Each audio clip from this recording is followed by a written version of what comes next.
magandang tanghali. Kumikinang na ulaw, Diego Bandido.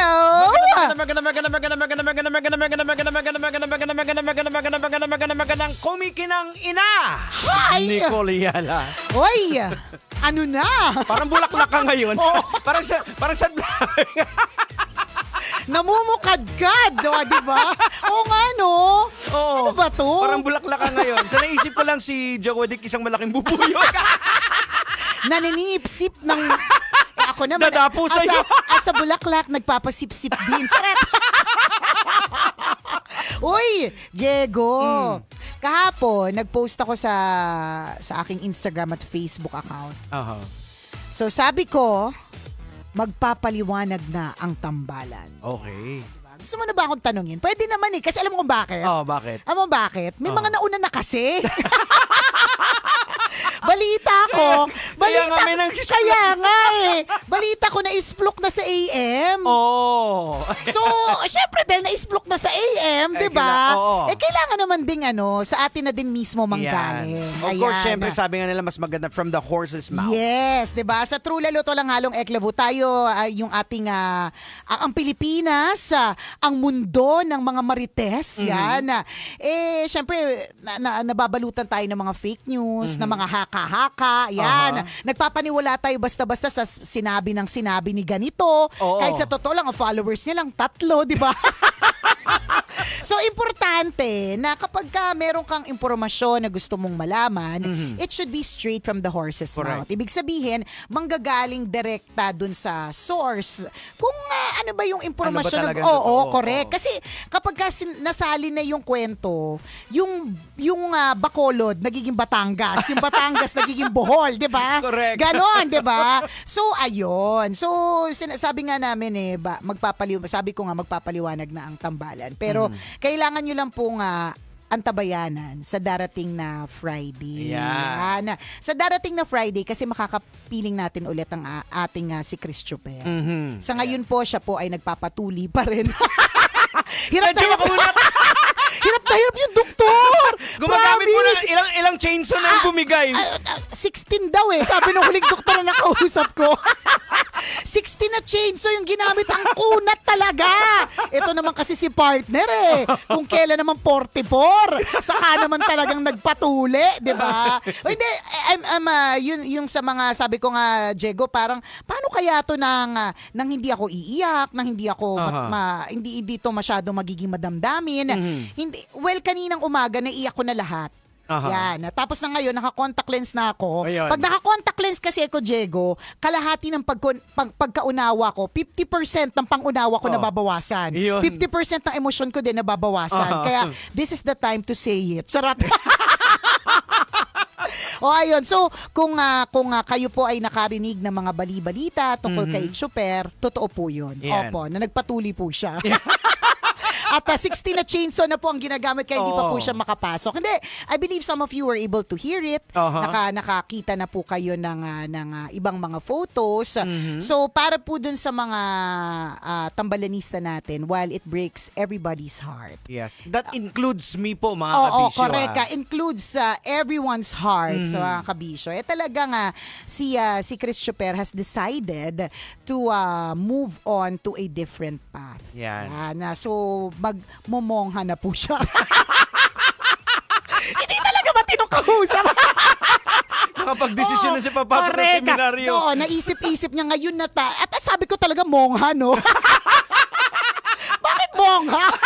Seminaryo pala, di ba? Hindi, siya naman yung mas magandang magkukwento ng kung paano nangyari kasi kami mismo po dito ay medyo nagulat sa bilis ng mga pangyayari. But Chris has decided to move forward to a different calling. Yun lang yun. Sa madaling salita, meron siya nakita na ibang calling na ikinagulat po namin na parang kung iisipin ko parang mas bagay siya sa akin kasi mas makapal yung mukha ko kaysa sa kanya. Mas hindi niya gawain. Pero because he has the heart, hindi naman na imposible. Hindi naman puro atay si Chuper. May puso din yun. Ayan. So malalaman nila yan sa Biyernes. Sa Biyernes. Alam niyo naman din yun. Pero he will, siya naman yung magkakwento ng hopefully, Yan, magkwento it's ng story to detalye. tell, Oo, eh. correct. Oo. Storya niya yun eh. Kung at kung narinig yun na kung bakit, kung may mga filing na naganap, totoo po yung mga filing na ganap. Oo. Nail file, ano pa bang mga filing na naganap. So may mga ganun po. Pero again, it's his story to tell. So hindi natin, kasi nag-post kasi ako na magpapaliwanag ang tambalan eh. But and of course, baka mamaya talagang nag-expect po kayo. So kung ano pa po yung mga nakita, nabasa, narinig from AM, again, mas maganda na rekta na ni Chris na ikwento po. Siya po yung magkukwento. Oo, siya. O, At diba? dito naman ang buong pamilya ng Love Radio Correct. is 100% Supportive. support. Correct. Supportive talaga sobra. Sa True Lalo. Even yung mga boss natin. Oo, yun. Yun naman po talaga. Yun yung gusto natin para sa kanya. We are giving him we are giving him yung ating 100% na support. O, di ba? Naitawid ko yun. Correct. Diego nang hindi umiyak. Bakit? Contact lens yan. Kaya kung ayaw mo ng masyadong madrama ang buhay mo, maglagay ka ng contact lens para mahirapan ka. Well, gano'n naman talaga sa buhay, the sad reality and na move on. Totoo. Pero alam mo, Diego, sa totoo lang, yan talaga yung pinakamahirap na bagay. Sabi ko nga nung first time kong narinig itong mangyayari na ito, yung possibility of a separation from partner. Sabi ko parang pinost ko yun pero pinadelete sa akin asawa ko para wala daw issue. Pero ang pinost ko nun was, I spent 20 years fixing other people's heart. I spent 20 years fixing other people's hearts, but I cannot even fix my own heart. Yun yung eksena ko kasi parang ang hirap talaga, and moving on is not an easy process. Ang bilis lang pala talaga niyang sabihin. Ang lakas ko mag-advise. Sobra, parang move on ka na. Kaya mo yan, di ba? Pero pag ikaw na yung sitwasyon, ATM, OMG. Hindi mo talaga kakayanin. Parang sabi ko pa man din. Sabi ng nanay ko kanina, tinawagan ko siya. Sabi niya, ang mahirap kasi sa'yo, anak, sobrang laki kasi ng puso mo, lahat nararamdaman mo. So, na parang it's both a good thing and a bad thing. It's a good thing kasi syempre, I empathize a lot. Talagang nakikinig ako, naiiyak ako sa... Andali mo akong paiyakin, kaya nga ilang beses na ako... Bad thing din, in the sense kasi vulnerable. Correct. Kaya nga, vulnerable. Tapos, hence, lagi nasa scam. Ang laki ng puso kasi ni Nicole. Pareho tayo. Nasa scam. Napapagalitan tayo ng mga asawa natin. Paano? Masyadong mapaniwala. Masyadong bukas ang puso. Ganyan, di ba? So, ganun. It's both a good thing and a bad thing, having a big heart. Pero, ganun talaga di ba? In the same way na iba't iba tayo na nga ng personalidad, ganun din ako na parang you really can't take it away from me. Natandaan ko nung bagong upo ako as manager ng Love Radio.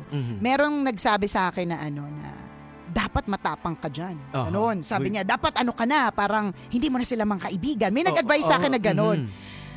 Tapos doon ako nagpanic. Alam mo, mas doon ako nagpanic versus yung actual job at hand. Na parang kung ano man yung kailangan kong gawin. Mas nagpanic ako doon sa part na kailangan kong maging sobrang strict, na sobrang hindi ko na masyadong friends lahat, ganun. Kasi hindi ako yun. Yes, exactly. At diba? At iba-iba naman ang forms of leadership. Meron naman talagang leader na talagang stern and nag-work yun para sa kanya, 'di ba? Pero meron din namang mga leaders na talagang sadyang motherly, 'di ba? Sadyang pwede mo makausap, and it also works for them. So hindi mo pwedeng sabihin na ito lang yung mag-work na kind of leadership, ganun. Correct. Iba-iba naman yung dynamics ng kanya-kanyang leader. Merong fatherly figure. Yes. Like kay Sir Jojo. Correct, oo. Tatay na tatay yung dating. Tama, di ba? Merong mga iba na talagang isang sabi niya lang nanginginig ka na kasi... medyo military naman military yung approach, di ba? Parang teacher. Oo. May teacher ka na very fatherly or motherly, sisterly, brotherly. Pero may teacher ka talagang parang gusto kung pwede lang murahin gagawin mo. Kung pwede lang talagang tirika ng itim na kandila, gagawin mo, di ba? Pero it also works for them. Hindi pa doon ka sa mga pinaka-strict na teacher, doon ka pinaka-nag-aaral. Di ba? Doon ka pinaka-nagpe-prepare. Pero ang pinakamagandang respeto na makukuha mo, nire-respeto ka dahil hindi natatakot sa'yo. Nire-respeto ka dahil mahal ka. Yan. Di ba? Iba-iba eh. May lambing na kasama correct kahit papaano. Di ba? Pero you set the boundaries pa rin din. Yes. Hindi, tsaka parang, kasi kapag kalimbawa, ang isang tao ay mabait para sa'yo, parang na mahihiya kang gumawa ng ano. Parang, yung dati nga natin, boss, si Sir Jojo, parang sa sobrang bait niya, parang mahihiya kang gumawa ng kasalanan. Di ba? Yung parang ganun. And that's his character. Kanya-kanyang character yan eh. Di ba? Kaya nga yung sinasabi sa akin ng nanay ko, kasi panayang iyak ko ganyan. Parang ang hirap din to really, change who you are kung talagang sadyang ganun ka lang talaga. Diba? It's really a matter of respecting other people, what they're going through. And kung anong, iba-iba tayo. Bakit ganyan yung tao? Kasi dahil sa mga pinagdaanan niya eh. Yes. Diba? Exactly. Parang minsan maisip mo, ba't ang sungit niyan? Araw-araw pag pumapasok, masungit. Diba? Ang hindi mo alam sa kwento ng buhay niya, paano umaalis ng bahay niya ng gutom? Kasi yung kakainin niya, ibinibigay niya pa sa pamilya niya. Sinong hindi susungit pag gutom ka? Lahat ng, diba? Sa mga taong masungit, ang kinakailangan mo lang ibigay dyan, usually ito yung ginagawa ko is, yung i-acknowledge mo sila. Hi po, di ba yung mga stricta na, hi ma'am, magandang. Pag ginanon mo sila, makukuha mo din, correct. Nawawala yung sungit nila kasi Tama. yan ang kulang sa kanila eh. Lambing. Lambing, kulang yung ma-recognize sila. Correct. Or kulang lang pala totoo pala yung sinasabi nila na hindi sila mahal ng nanay nila, di ba? Or hindi sila naisama sa field trip, di ba? I mean, baka kaya siya ganyan kasi hindi siya pinayagan ng sumama sa field trip nung bata siya. I mean, it sounds like a joke to us, di ba? Ganun naman ang tunog. Pero sa totoo lang, oo nga, kung ikaw ba naman hindi ka sinama sa field trip, o kaya bis na bis ka, hindi ka kasama sa outing, di ba? hindi mo ba dadalhin ito hanggang pagtanda mo? So, may ganun may explanation kung bakit. May pinanggagalingan. Yes. So, kung bakit ganun na naging desisyon ni Christopher, siya yun eh. Oo, diba? malalaman natin sa darating na Friday. Yan. So sa Friday po natin siya makakasama, mga kabisyo. Pero again, kanina nga, nagustuhan ko tong sinabi ni Father JJ nung nakausap ko siya kanina. Sabi niya, meron akong nabasa or napanood, sabi niya, meron daw isang lalaki na kinagat ng ahas. Yung ahas, nung kinagat siya, syempre, yung venom o yung poison ng ahas, napunta na dun sa lalaki. 'Di ba? Anong ginawa nung lalaki? Nung nakaalis yung ahas, hinahabol niya ng hinabol yung ahas. Syempre, hindi niya nahabol. So, the point of the story is, sometimes, ganun tayo. Kung sino pa yung... Kaya tayo nahihirapang mag-move on hinahabol natin kahit hindi na dapat. Correct. 'Di ba? Ang dapat mong gawin, mag-focus sa sarili. Tinakbo niya na lang sana sarili niya sa ospital. Buhay pa siya. Correct. At nag-focus ka sa sarili mo. Correct. 'Di ba? Ang daling sabihin, ang hirap gawin. Yeah. Naranasan mo na ba sa buhay? Kailangan pa bang i-memorize yan? Love Radio. Basic!